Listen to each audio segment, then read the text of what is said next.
शादी के टॉपिक पर बात करनी है। मैं आपको ये अर्ज करता हूँ कि सहाबा किराम की जिंदगी का मुताला करें, आप औलिया अल्लाह की जिंदगी का मुताला करें।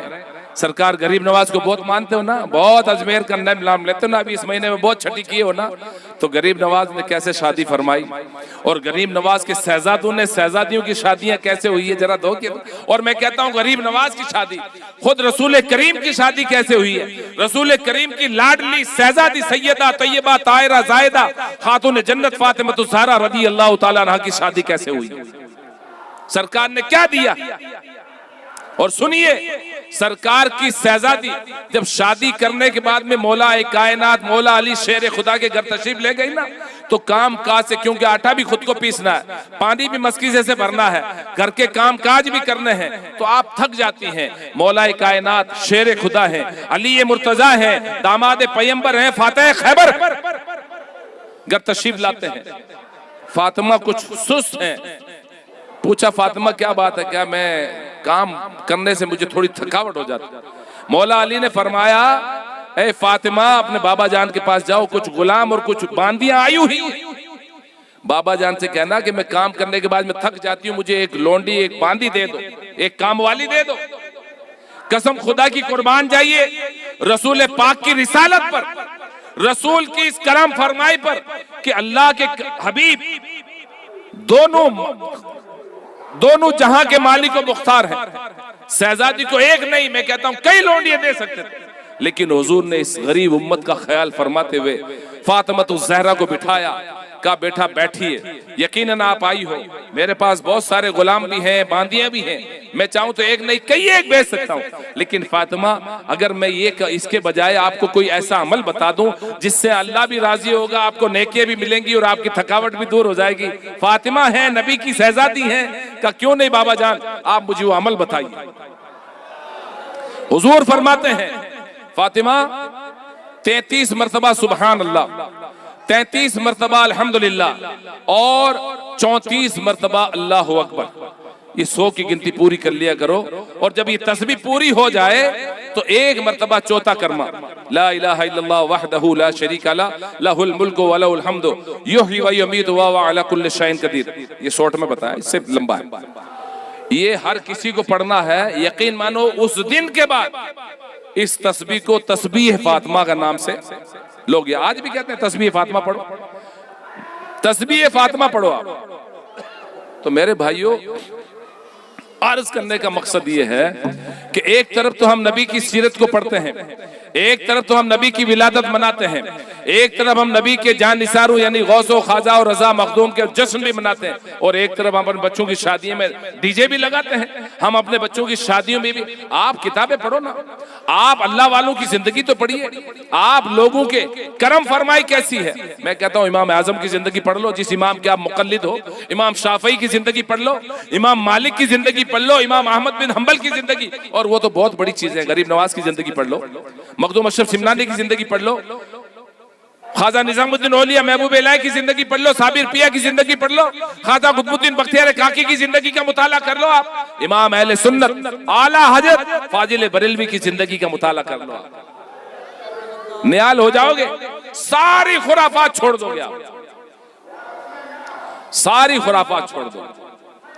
तो मकसद कहने का यह है कि आप जो है इस्लाम दीन पढ़ो, दीन, और दीन पढ़ने के लिए उलमा की सोबत जरूरी है। पान की दुकान पे दीन नहीं पढ़ सकते, किसी चाय की टपरी पर दीन नहीं पढ़ सकते, दीन के लिए उलमा की सोबत, इमाम साहब के हुजरे में जाना पड़ेगा अदब के साथ, और आप अदब को बलूज खातिर रखते हुए आप कुछ सीखोगे, वरना आप नहीं सीख पाओगे। ये डीजे और ये मोबाइल के चक्कर में आप दुनिया भी खराब कर रहे हो और अपनी आखिरत भी खराब कर रहे हो। एक वाकया में सुनाता हूँ, आप दुरूद पढ़िए, सल्लल्लाहु अलैहि नबी लम्बी वालैहि सल्लल्लाहु अलैहि वसल्लम सलातु व सलाम अलैका या रसूलल्लाह अलैका सलाम। आज हमारी जो सोच है ना, वो नामवरी के लिए, और ये नामवरी सिर्फ और सिर्फ दुनिया के लिए, दुनिया वालों को खुश करने के लिए। माज अल्लाह सदबार, माज अल्लाह, अल्लाह नाराज होता है हो जाए, रसूल नाराज होते हैं माज अल्लाह हो जाए, हम तो शैतान को ही खुश करेंगे। मैं एक वाकया आपको सुनाता हूँ हज के ताल्लुक से, अभी हज का मौसम करीब आ रहा है। क्या हुआ भाई, कोई बात? दुरूद पढ़िए।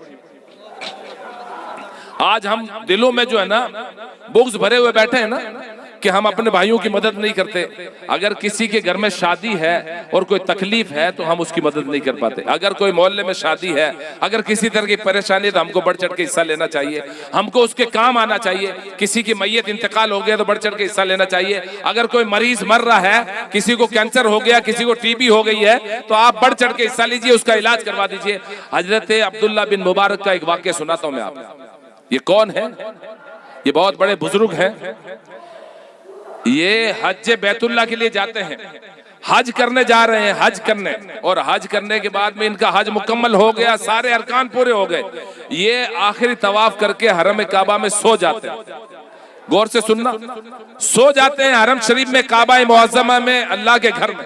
और सोने के बाद में इनकी आंख लग जाती है, और आंख लगने के बाद में यानी आधी नींद में ये फरमाते हैं कि मैंने देखा अर्श से 2 फरिश्ते आए। मैंने देखा बाकायदा फरिश्तों को आते हुए, और दोनों फरिश्ते आने के बाद मेरे सर के पास बैठ गए। अब एक दूसरे को बातें कर रहे हैं। एक फरिश्ता दूसरे फरिश्ते को पूछता है कि ये बताइए कि इस साल कितने हाजी आए, कितने हाजी आए? फरिश्ता कहता है कि इस साल 6 लाख हाजी आए। कितने कितने? तो 6 लाख हाजियों में से कितने हाजियों का हज कबूल हुआ? दूसरा फरिश्ता कहता है कि किसी एक का भी कबूल नहीं हुआ। 6 लाख हाजी आए हैं, किसी का भी हज कबूल नहीं हुआ। अब इनको टेंशन हो रहा। ये बहुत बड़े बुजुर्ग हैं, वली अल्लाह है।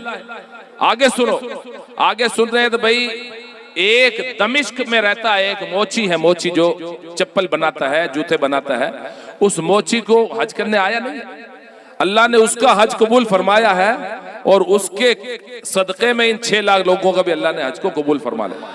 अब्दुल्ला इब्न मुबारक बोलते हैं कि मेरी आंख खुल गई और देखा कि फरिश्ते यहाँ से रुखसत हो गए।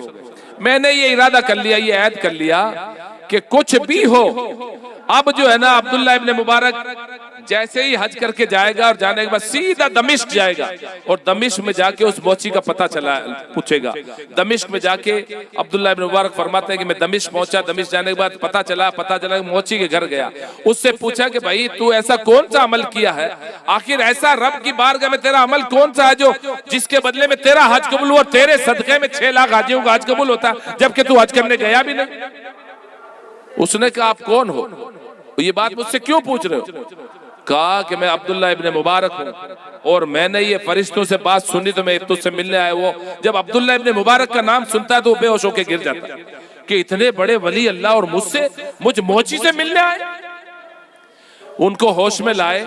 होश में आने के बाद में पूछा कि भाई माजरा क्या है? मैंने वो बताया कि भाई फरिश्ते आए, फरिश्तों ने ये मामला बताया, फरिश्ते बातें कर रहे थे कि किसी का हज कबूल नहीं हुआ, मोची दमिश्क में रहता है, उसका हज कबूल हुआ, और उस हाजी के सदके में सारे लोगों का हज कबूल। क्या बात? वो मोची ने कहा कि अब आप आ गए हो और अल्लाह ने इतनी बड़ी बसारत आपको दी है, तो ये वाकया मुझसे सुन लो। हुआ क्या है? हुआ ये है कि मेरे घर में, मेरे पड़ोस में गोश्त का सालन पक रहा था, और मेरी बीवी हामिला थी, यानी पेट से थी। तो जो औरत हामिला होती है ना, उसको कोई चीज खाने का शौक होता है, ये कुदरती चीज है, पहले मुझे उस पर जाना नहीं। तो जब गोश्त की खुशबू आने लगी तो मेरी बीवी को वो खुशबू अच्छी लगी, और मुझे कहा कि पड़ोस में गोश्त बंदा थोड़ा सा ले आइए। मैं गया पड़ोस में गोश्त का सालन मांगने के लिए, तो उसने रो दिया। पड़ोसी मेरा रोने लग गया, और इतना बेसाख्ता बेदर्दी से रोया कि मैं उसको रोने को देख के बेहैरत में, भी इसमें रोने की क्या बात है भाई, तू रो रहा है और इतना बेदर्दी के साथ, तो इसमें मामला क्या? भाई तेरी मर्जी है, दे दे, नहीं दे तेरी मर्जी है, मेरा कोई इस पर हक तो नहीं है, जबरदस्ती तो नहीं ले सकते, मैं तो गोश्त पक रहा था, मांगने आया।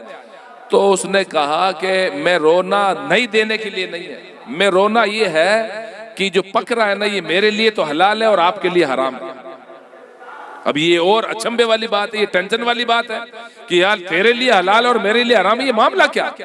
कहा कि कई दिन से मेरे घर में फाका पर फाका यानी भूख पर भूख है, मेरी कैपेसिटी नहीं है, मेरे हालात अच्छे नहीं है, कामकाज नहीं है, गुर्बत है, अफलास है, घर में खाने को नहीं है। आज हफ्तों से मेरे बच्चे बिलक बिलक के ये दम तोड़ देते। आज मेरी बीवी ने इन पर तरस खा के मुझे कहा कि जाओ किसी जंगल में कोई मरा हुआ पड़ा हो तो कुछ ले आओ ताकि इन बच्चों का पेट डाल दो, ये बच जाए। अल्लाह का फजल है, अल्लाह का हुक्म है कि मरते हो बेमौत और कोई मुर्दार पड़ा है तो उसको लाके पका के खा लो ताकि बच जाए।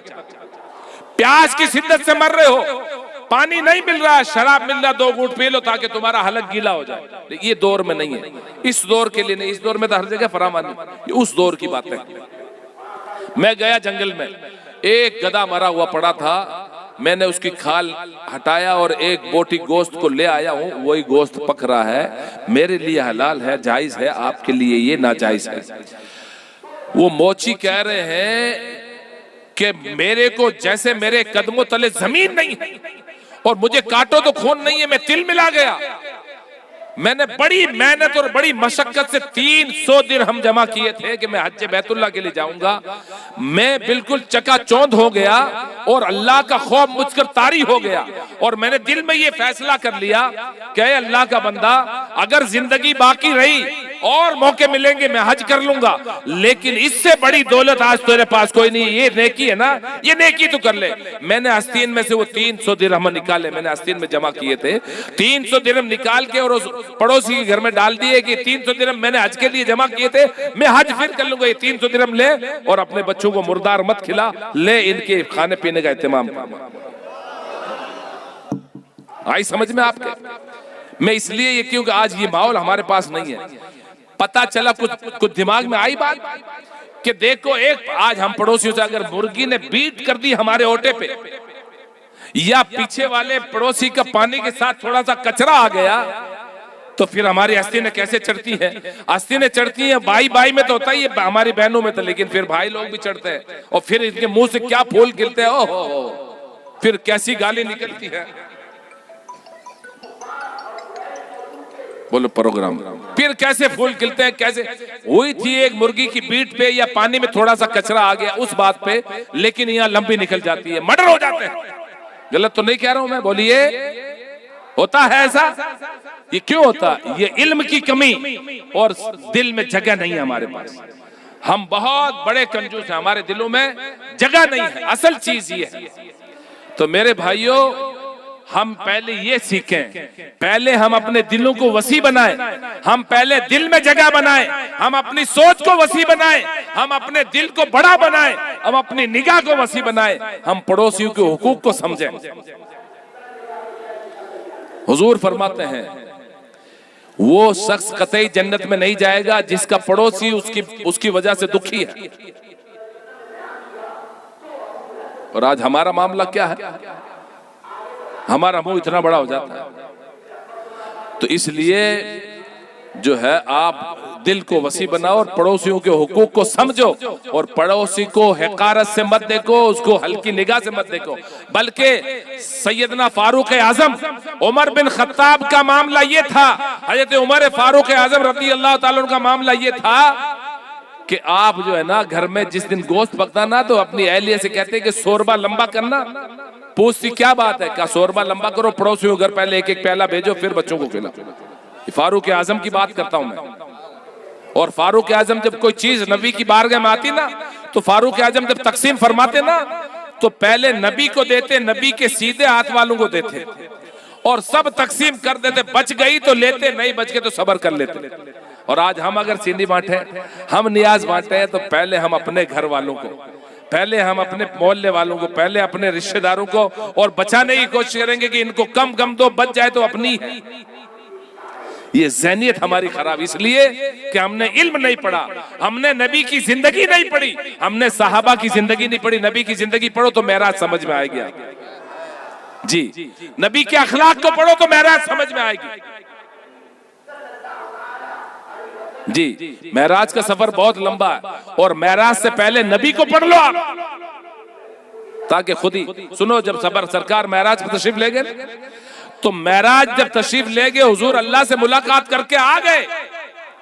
अबू जहल को खबर हुई, हालांकि अबू जहल हुजूर के खानदान का है, पहले वो अबुल हकम था, यानी हाकिमों का बाप था। उसने सैयदना सिद्दीक अकबर अभी हुजूर से मिले नहीं है महराज के बाद। सिद्दीक आ रहे हैं, अबू बकर आ रहे हैं। अबू जहल ने कहा है, अबू बकर मैंने सुना है कि तुम्हारे नबी, जिसको तुम नबी मानते हो, मोहम्मद इब्न अब्दुल्ला सल्लल्लाहु अलैहि वसल्लम, वो अल्लाह से मुलाकात करके आए, उनको महराज का शर्फ हासिल हुआ, वो महराज करके आए हैं। सिद्दीक ने, अबू बकर ने कहा, सदकता या रसूलल्लाह, मेरे रसूल ने सच कहा, मेरे नबी ने सच कहा, मेरे नबी ने कहा है ना, तो नबी जाके आए। उसी दिन से सिद्दीक, अबू बकर का नाम सिद्दीक अकबर हो गया, सारे सच्चों का सरदार हो गया। और ये जो नमाज है ना, ये महराज का तोहफा। ये नमाज जो है ना, हुजूर को 50 वक्त की नमाज अल्लाह ने दी थी। कितने वक्त की? 50 वक्त की। जब सरकार तशरीफ लेके आए ना, तो हजरत मूसा कलीमुल्लाह से मुलाकात होती है। हजरत मूसा ने कहा, क्या लेके आए? कि अल्लाह ने 50 वक्त की नमाज का, नहीं आपकी उम्मत नहीं पढ़ पाएगी।